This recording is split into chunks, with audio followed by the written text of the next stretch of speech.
Por que o Bitcoin, por exemplo, né? Por que a aplicabilidade real do Bitcoin no mundo exige uma rede como a do Bitcoin?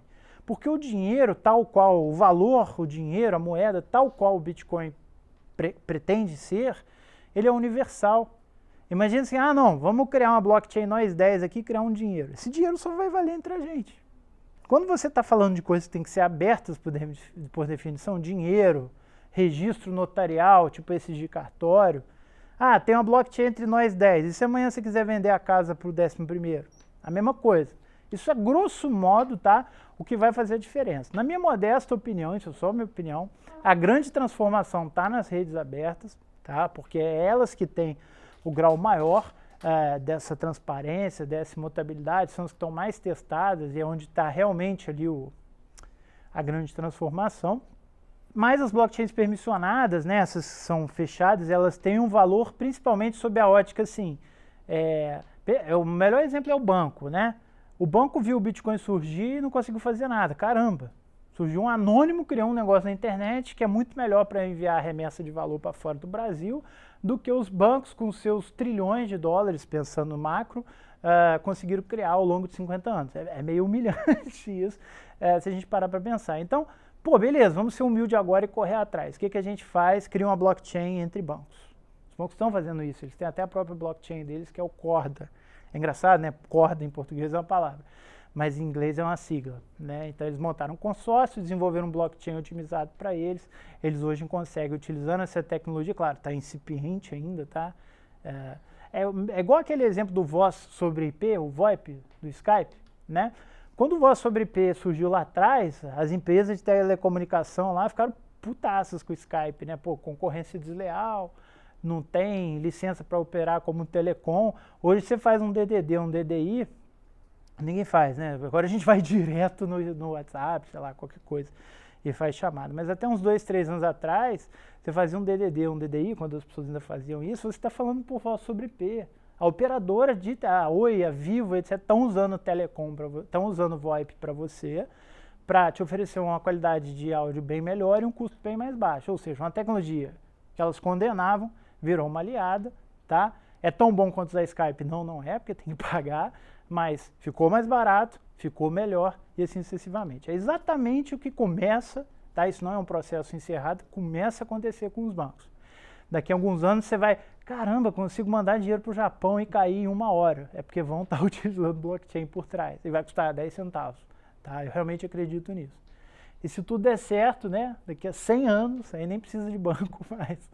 Assim, os bancos grandes vão virar, já estão virando empresas de tecnologia, né? Isso não é segredo para ninguém.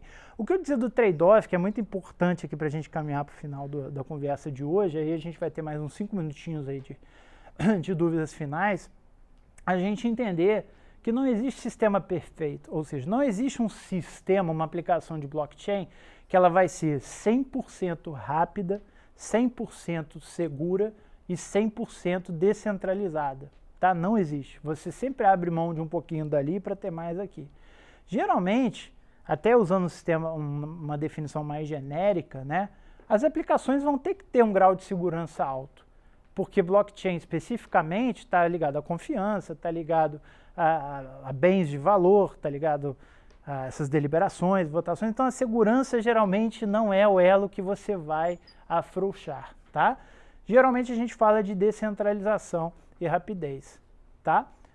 O Bitcoin, por exemplo, a transação não chega, o bloco lá não leva 1 segundo, leva 10 minutos. Então ele sacrifica um pouquinho da rapidez para ser muito descentralizado. Não depende de ninguém, todo mundo lá. Se chega um banco aqui e cria uma aplicação na blockchain, ele consegue fazer um serviço um pouco mais centralizado, só que ele vai ser bem mais rápido. Por isso, quando você manda dinheiro do Banco do Brasil, né, do banco para o mesmo banco, cai na hora, porque a base de dados é ele que controla. Se tiver um intermediário, se tiver um meio termo entre o que é o banco e o que é a blockchain do Bitcoin, você teria um sistema um pouco mais descentralizado, pode ser tipo uma federação de bancos que se comunicam através de uma blockchain comum e que com isso conseguem fazer transações com uma rapidez muito maior. É óbvio que ele não tem que propagar a informação para 100 mil nós, ele não tem, isso é o de menos, né, na verdade, ele não tem que estabelecer um mecanismo de consenso periódico que ele depende de um certo tempo, tá? Igual no Bitcoin, que esse desafio matemático a cada 10 minutos e assim sucessivamente. Isso então, entendido, finalmente nos permite entender as aplicabilidades reais da tecnologia, para além do que a gente discutiu. Eu coloco, né, aqui, educação, saúde, mídia, governo, alguns pontos específicos em que a blockchain já está sendo ou será, com o passar do tempo, mais implementada. Então vamos ler juntos aqui, porque esse é um daqueles slides com muito texto, né? Na parte da educação, aí eu vou explicando. As escolas, cursos técnicos, né, de todo tipo, universidades, instituições, elas poderiam, por exemplo, digitalizar ou já serem nativamente digitais os seus certificados. E eles poderiam criar os identificadores únicos, né? Você cria um hash, é como se fosse uma identidade, uma fingerprint, uma digital daquele documento. E se você pega aquele documento, registra no nome de uma determinada instituição, atribuída a um determinado aluno naquele dia e naquela hora, você tem um registro transparente, imutável, publicamente verificável, acessível o tempo inteiro, não tem que pagar dinheiro para ninguém aí, negócio de certificado digital, e você tem um grau de segurança único, tá, contra essa prevenção de fraudes, né? Imagina se você chega lá na entrevista de emprego, tá aqui o meu diploma, aí você tira o celular e mostra, isso não tem validade nenhuma, ele vai querer ver a cópia, não sei o quê. No futuro próximo, né, quem já teve que pedir segunda via de diploma aqui? Leva 1 ano, 2 anos, é bizarro, literalmente, assim. A segunda via de diploma do futuro, se Deus quiser, vai ser você mandar um e-mail para a instituição, ser respondido em alguns segundos por um robô, que vai processar a sua requisição e vai te mandar uma cópia do PDF que estava guardado com ela, o diploma já vai ser digital, e que o registro daquele PDF específico que lhe foi enviado já tinha sido feito anteriormente numa blockchain por meio de uma chave privada da instituição certificadora. Isso daí vai poder ser ratificado, sei lá, pelo MEC, pela secretaria ou por quem quer que seja.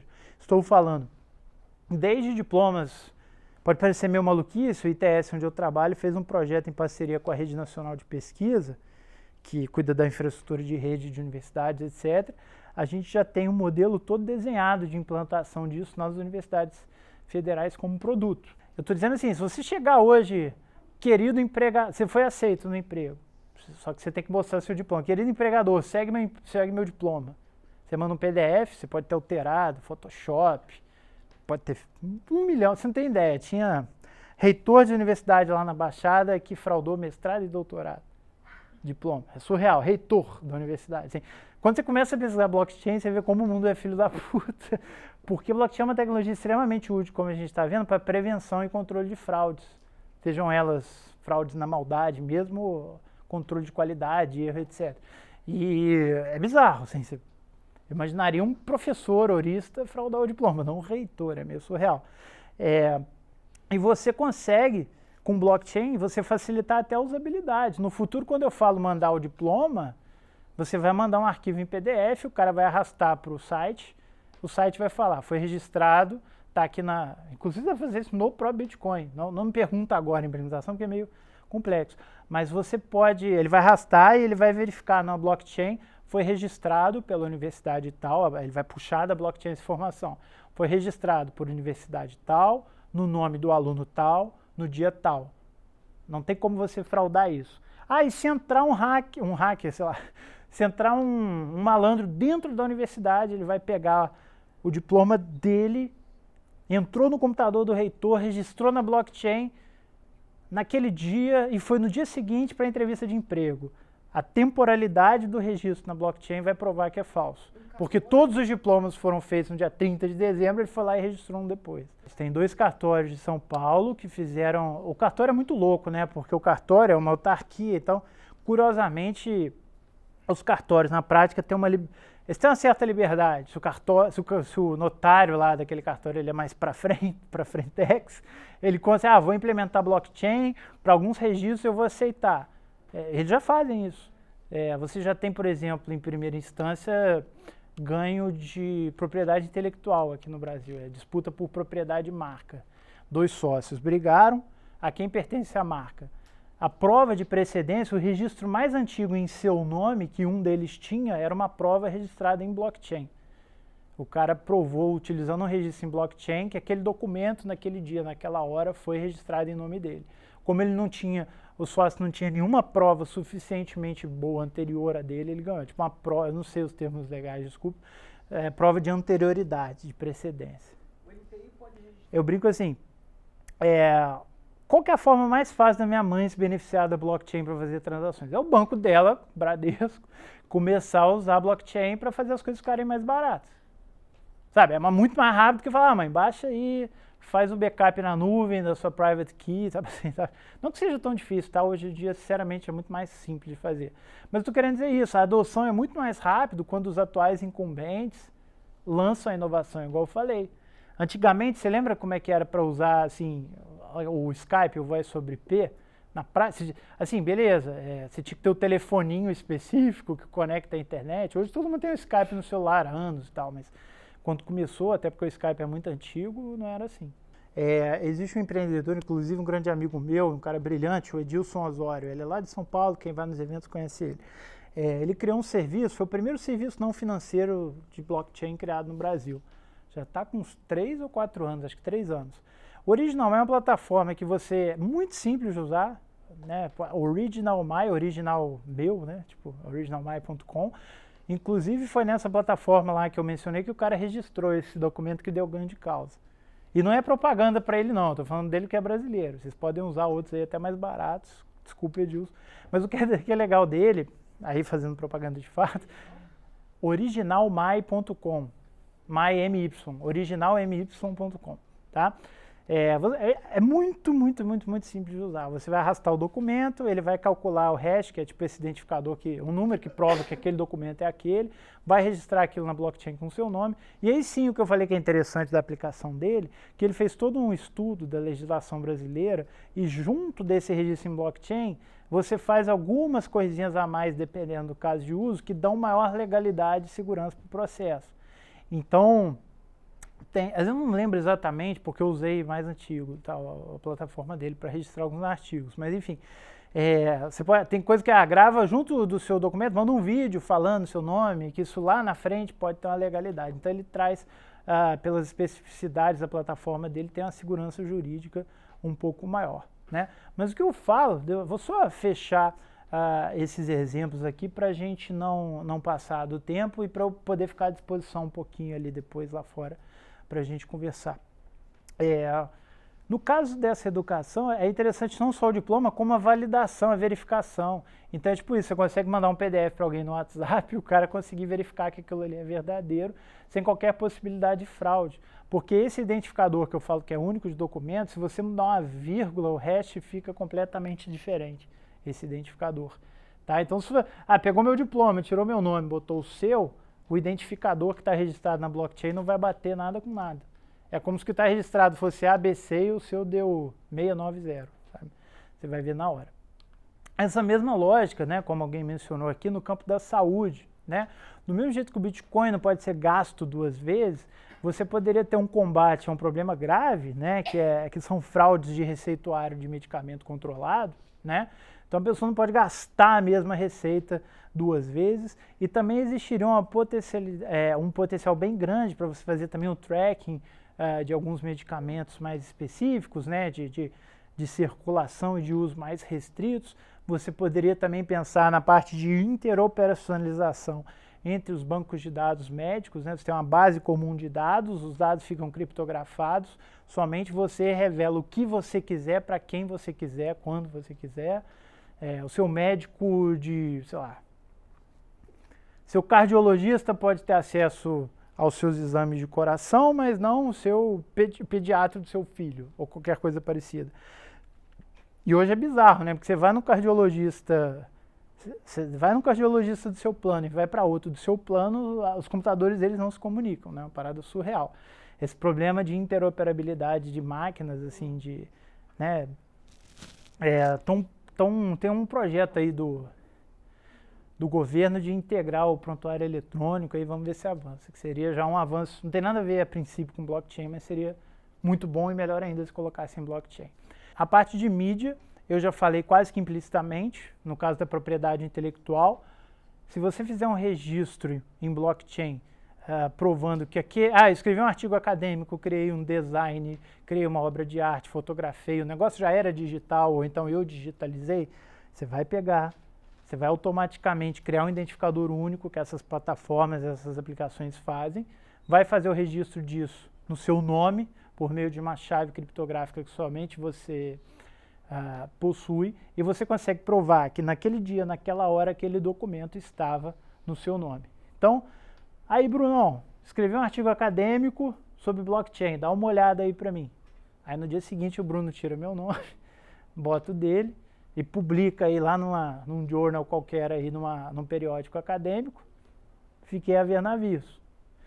Pô, o Brunão é brother, mas ele não consegue terminar o trabalho acadêmico dele. Quero mandar para ele aí o meu artigo, mas amigos, negócio da parte. Vou registrar aqui na blockchain, porque se ele resolver tirar o meu nome e botar o dele, eu consigo provar exatamente isso. Eu, inclusive, fiz isso, não com o Bruno, que é uma pessoa de confiança. Eu, quando escrevo algumas coisas, eu já tenho previamente registrado. Até porque o custo é marginal, o custo é baixíssimo, né? Se for mais nerd que nem eu, você faz direto, sem precisar do serviço de ninguém, isso custa, sei lá, menos de R$1, centavos. Você pega o documento, calcula o hash, o identificador, registra uma transação na blockchain, fica registrado que eu, com a minha chave, registrei aquilo naquele dia, naquela hora. Se ele chega lá amanhã e publica um negócio no nome dele, eu tenho uma prova de que um dia antes aquilo ali estava vinculado ao meu nome. E se ele não tiver uma prova de anterioridade melhor que a minha, quem vai ganhar isso em caso de disputa por propriedade intelectual, com 99% de certeza, sou eu. Isso se estende para tudo. Tá? Governo, falei muito amplamente, tá? Toda a questão da coisa pública, a transparência, a deliberação em massa que você pode fazer. Imagina se o governo começasse a fazer plebiscito para qualquer coisa, assim, tipo, plebiscito igual hoje, você tem que sair da sua casa no domingo, ir lá, votar na urna, não dá, né?